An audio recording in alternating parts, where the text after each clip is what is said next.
আরেকটা মাসআলার উপর আলোচনা করি। মুসলমান আল্লাহ পাক কোরআন শরীফের মধ্যে বলছেন আকিমুস সালাত, বান্দা তুমি নামাজ পড়ো। কি করো? নামাজ কায়েম করো। তো ব্রাদারিন ইসলাম, আল্লাহ অনেক হুকুম নামাজের মধ্যে কোরআনের মধ্যে দিয়েছেন। যাকাত দেওয়ার হুকুম দিয়েছেন, হজ করার হুকুম দিয়েছেন, কিন্তু সব চাইতে বেশি যে হুকুমটা আল্লাহ পাক কোরআনের মধ্যে দিয়েছেন সেটা কি? হ্যাঁ, সব চাইতে যে হুকুমটা আল্লাহ বেশি করতে বলেছেন সেটার নাম কি? নামাজ। কোরআন শরীফের মধ্যে আল্লাহ পাক 32 জায়গায় বলেছেন নামাজ পড়ো। ব্রাদারিন ইসলাম, অনেক মৌলবি আপনাকে বলবে যে 82 জায়গার কথা আছে। না, 82 জায়গার নাই।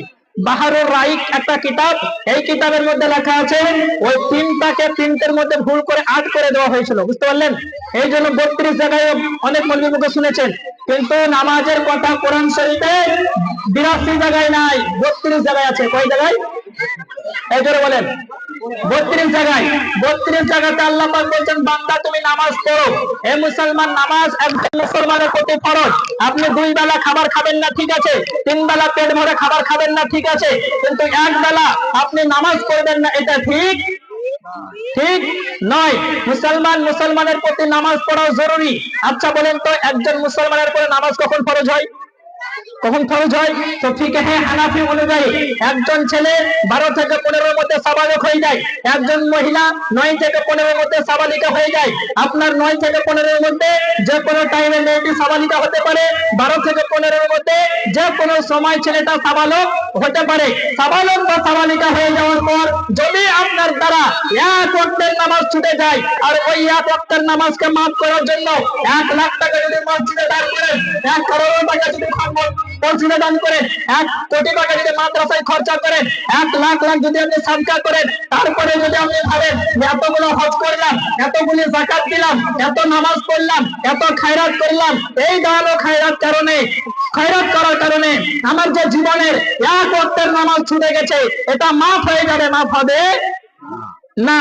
তো মৌলভী সাহেব কি করতে হবে? সাবালক হওয়ার পর থেকে 15 বছরের পর থেকে তো আমার অনেক নামাজ ছুটে গেছে, তো আমি কি করব? তো ব্রাদারিন ইসলাম, এখানে তওবা করলে হবে না। অনেক ইবাদত এমন আছে, যেমন গুনাহ, এমন গুনাহ আছে যে গুনার জন্য যদি তওবা করেন আল্লাহ মাফ করে দেয়। কি করে দেয়? মাফ করে দেয়। কিন্তু নামাজ যদি আপনি কাজা করে থাকেন, তারপরে যদি শুধু তওবা করেন, মাফ হবে না। তো কি করে মাফ করবেন বলবো? হ্যাঁ, তো ব্রাদারিন ইসলাম, আপনার সাবালক বা সাবালিকা হওয়ার পর যদি নামাজ এক ওয়াক্তের ছুটে যায়, তো ওই নামাজটা কাজা করতে হবে। কি করতে হবে? কাজা করতে হবে। কাজা করার পর আল্লাহর দরবারে কান্নাকাটি করতে হবে, আল্লাহ আমার ফালা দিনে এই নামাজটি কাজা হয়ে গেছিল, আমার অহেলা বিলাসিতার কারণে, আমার অবহেলার কারণে, আমার সুস্তির কারণে আমি নামাজটা পড়তে পারিনি। ওই নামাজটা তোমার দরবারে আদায় করে আল্লাহ আমি মাফ চাইছি, তুমি আমাকে মাফ করে দাও। আল্লাহর নবীর হাদিস অনুযায়ী এই আপনার নামাজের গুনাহটা আপনার মাফ করে দেওয়া হবে। বলেন সুবহানাল্লাহ। তো ব্রাদারিন ইসলাম, অনেক মানুষ আমাদের মধ্যে নামাজ পড়ে না, নাই? আচ্ছা বলেন তো, আপনার গ্রামে যতগুলো লোক আছে সকলে কি নামাজি? কথা বলেন, সকলে নামাজি? সকলে নামাজি নয়। তা মুসলমান আমাদের মধ্যে বেনামাজি অনেক পাওয়া যায়। তো আমি তাদের জন্য কয়েকটা হাদিস পড়ছি, ভালো করে শুনেন। মুসলমান নামাজ ছেড়ে দেওয়ার গুনাহ কতটা বলবো? মুসলমান, আচ্ছা বল, এই চিল্লা শুকানে কতবার বলবো? ব্রাদারিন ইসলাম, আমরা মুসলমান, আমাদের সবচেয়ে বড় ইচ্ছা কি? হ্যাঁ, 10 টাইম হবে নফল মাইটি আল্লাহ, আল্লাহর জান্নাতে যাওয়া, তার তো কথা বলেন, এর চাইতে বড় ইচ্ছা কিছু আছে? প্রত্যেকটা মুসলমান নরনারীর ইচ্ছা যে আমরা জান্নাতে যাব। আচ্ছা বলেন তো, আমার দিকে দেখেন, জান্নাতে যাব, জান্নাত আছে না নাই? হ্যাঁ, জান্নাতের গেট আছে না নাই? জান্নাতের গেটটা খোলা আছে না লাগা আছে? তালা আছে না নাই? তো জান্নাতে গেটে গেলে চাবি ম্যানেজ করতে হবে, কি হবে না? তো জান্নাত আছে, জান্নাতের গেটও আছে, জান্নাতের তালা গেট লাগানো আছে, তালাও মারা আছে, জান্নাতের চাবি না পেলে তালা খুলবে না। তাহলে কি বুঝতে পারলেন? যদি জান্নাতে যেতে চান, তো জান্নাতে যেতে গেলে কি করতে হবে? জান্নাতের কি করতে হবে? তালা খুলতে হবে। তালা খুলতে গেলে, জান্নাতে যেতে চাইলে জান্নাত তো মুসলমান আমার দিকে ধ্যান দেন আপনারা, জান্নাতে যেতে চাইলে কি করতে হবে? আপনার জান্নাতের গেট খুলতে হবে। গেট খুলতে গেলে কি করতে হবে? তালা খুলতে হবে। তালা খুলতে গেলে কি করতে হবে? আপনাকে চাবি ম্যানেজ করতে হবে। এখন প্রশ্ন হলো, হোয়াট ইজ দ্য কি অফ দ্য হেভেন? জান্নাতের চাবিটা কি? তো আমার আপনার নবী ইরশাদ করেন তিরমিজি শরীফ জিল নাম্বার 1 এর মধ্যে, মিফতাহুল জান্নাতি আর সালাত ওয়া মিফতাহুস সালাতি আল ওযু।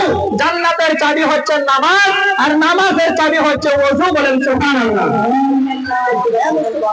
মুসলমান ওযু যদি না হয় নামাজ হবে না। তো মুসলমান আল্লাহর নবী বলছেন জান্নাতের চাবি হচ্ছে নামাজ, নামাজের চাবি হচ্ছে ওযু। তো যদি আপনি জান্নাতে যেতে চান, জান্নাতের চাবি ম্যানেজ করতে চান, আপনাকে নামাজ পড়তে হবে কি হবে না?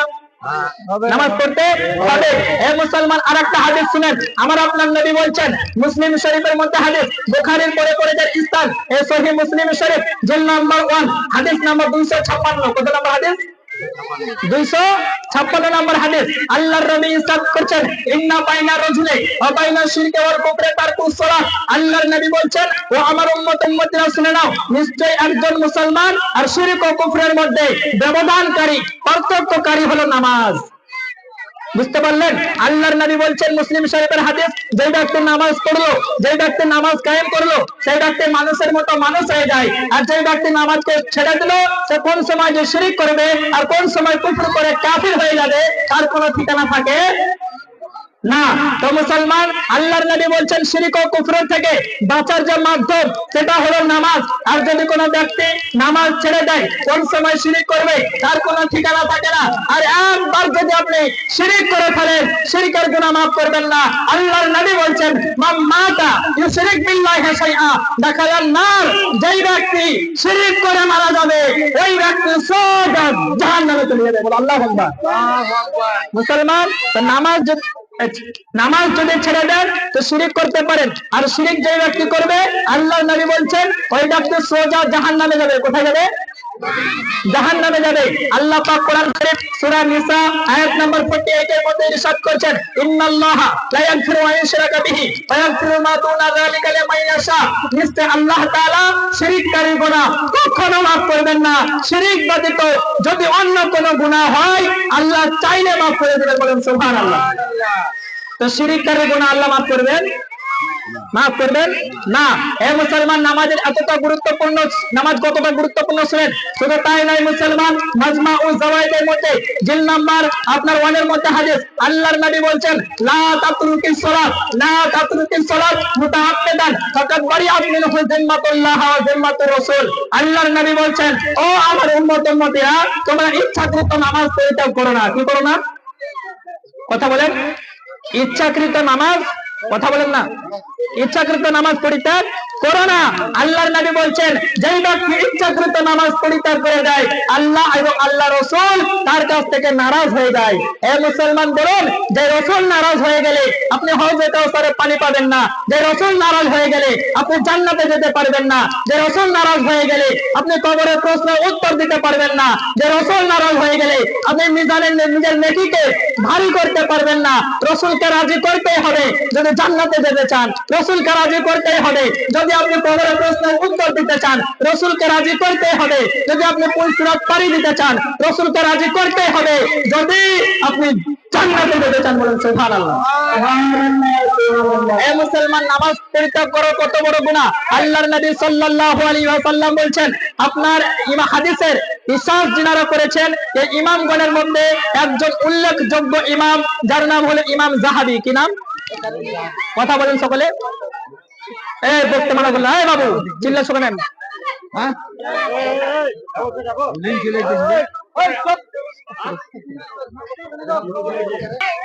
আর গল্প করেন না। ওকে ব্রাদার ইন ইসলাম, নামাজের কতটা গুরুত্বপূর্ণ শুনেন। নামাজ কতটা গুরুত্বপূর্ণ, নামাজ কতটা আফজাল। নামাজ যদি ছেড়ে দেন তো কত বড় গুনাহ হয়। এই হাদিসটি লিপিবদ্ধ আছে। হাদিসটির নাম আপনার কিতাবুল কাবাইর। কি নাম?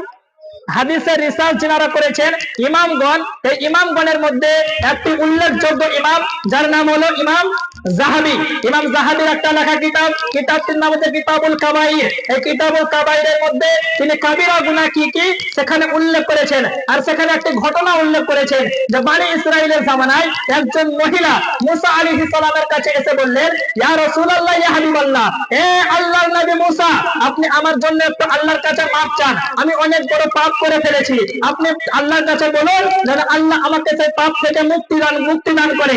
মুসা আলাইহিস সালাম বলছেন, এ নারী, হে মহিলা, তুমি আগে বলো তোমার গুনাহটা কি রয়েছে, তুমি কি গুনাহ করেছো? মুসা আলাইহিস সালামকে ওই মেয়েটি বললেন, ইয়া রাসূলুল্লাহ, ইয়া হাবিবাল্লাহ, হে আল্লাহর নবী মুসা, আমি একটি ছেলের প্রেমে পড়ে আমি জিনা করেছি। জিনা করার পর আমি গর্ভবতী হয়েছিলাম। তারপরে ওই পেটে 10 মাস 9 মাস 10 মাস পেটে জিনার বাচ্চাকে পেটে রেখে তাকে আমি ধারণ করেছিলাম। তারপরে তাকে আমি জন্ম দেওয়ার পরে তাকে পৃথিবীতে ভূমিষ্ঠ করে আমি মা হয়ে তাকে জিন্দা আমি কতল করে দিয়েছি। হে মুসা, হে আল্লাহর নবী মুসা, আপনি আমার জন্য দোয়া করুন, আপনি নবী, আপনি যদি দোয়া করেন আল্লাহ আমাকে মাফ করে দিবে। হে মুসলমান, মুসা আলাইহিস সালাম ওই মহিলাটার জন্য দোয়া করলেন না, তার জন্য মাফি চাইলেন না। মুসা আলাইহিস সালাম বললেন, হে নারী, তুমি এত বড় গুনাহ করেছো, তুমি জিনা করেছো, যে ব্যভিচারী করেছো, তারপরে পেটে বাচ্চা রেখে মা হয়ে ওই শিশু কচি বাচ্চাকে দুনিয়াতে আপনার জন্ম দিয়ে তাকে জিন্দা কতল করে দিয়েছো। এর চাইতে বড় গুনাহ কি হতে পারে? তাই তুমি চলে যাও, আমার দরবার থেকে চলে যাও। তুমি যদি আমার দরবারে থাকো আল্লাহর লানত বর্ষিত হবে, তোমার এই গুনাহের কারণে আমাদের প্রতি আগুন নাজিল হবে, যে আগুনে আমরা সকলে ধ্বংস হয়ে যাব। হে মুসলমান, আপনাদেরকে বলতে চাই, মুসা আলাইহিস সালাম ওই মেয়েটির জন্য দোয়া করলেন না, ওই মেয়েটিকে তাড়িয়ে দিলেন। তাড়িয়ে দেওয়ার পর কিছুক্ষণ পর আল্লাহ তাবারাক ওয়া তাআলা জিবরিল আমিনকে বললেন, হে জিবরিল, যাও যাও আমার নবী মুসাকে জিজ্ঞাসা করো, হে মুসা, তুমি ওই মেয়েটির জন্য দোয়া কেন করলেন না? জিবরিল আলাইহিস সালাম জিজ্ঞাসা করলেন, হে মুসা, তুমি মেয়েটির জন্য দোয়া কেন করলে না? মুসা আলাইহিস সালাম বলছে, জিবরিল, মেয়েটি জিনা করার পরে পেটে বাচ্চা রাখার 9 মাস 10 মাস মা হয়ে ওই পেটে বাচ্চাকে ধারণ করে তাকে দুনিয়াতে আগমন করে তাকে মা হয়ে তাকে জিন্দা কতল করে দিয়েছে। এত বড় পাপ করার পরে কেউ কি মাফি পেতে পারে? এত বড় পাপ করার পরে কেউ কি মাফ পেতে পারে? আর তাই আমি তার জন্য দোয়া করে নিন। হযরত জিবরিল আমিনকে সম্বোধন করে আল্লাহ পাক বলছেন, হে মুসা, তোমার জানা নাই যে তোমার আমার রহমতের সীমা তোমার জানা নাই। এই তুমি যদি তার জন্য মাফি চাইতে আমি আল্লাহ তাকে মাফ করে দিতাম। বলেন সুবহানাল্লাহ। জোরে হবে না সুবহানাল্লাহ? বেশি করে বলেন সুবহানাল্লাহ। হে মুসলমান, আল্লাহ বলছেন আমি তাকে মাফ করে দিতাম। আল্লাহ পাক মুসা আলাইহিস সালামকে সম্বোধন করে বলছেন, হে জিবরিল আমিনকে সম্বোধন করে বলছেন, হে মুসা, তুমি কি জানো মেয়েটি জিনা করেছে, তারপরে ব্যভিচারী করার পরে 9 মাস 10 মাস পেটে বাচ্চা রেখে তাকে দুনিয়াতে ভূমিষ্ঠ করে তাকে জিন্দা কতল করে দিয়েছে। এত বড় পাপ করেছে, কিন্তু এর চাইতে পাপী বান্দা, এর চাইতে গুনাহগার বান্দা এই দুনিয়ার মধ্যে আসবে। হযরতে আপনার মুসা আলাইহিস সালাম আশ্চর্যিত হলেন। মুসা আলাইহিস সালাম অবাক হয়ে বললেন, আল্লাহ, এর চাইতে বেশি পাপী দুনিয়ার বুকে আসবে, এর চাইতে বেশি গুনাহগার দুনিয়ার বুকে আসবে? সেই বান্দারা কে?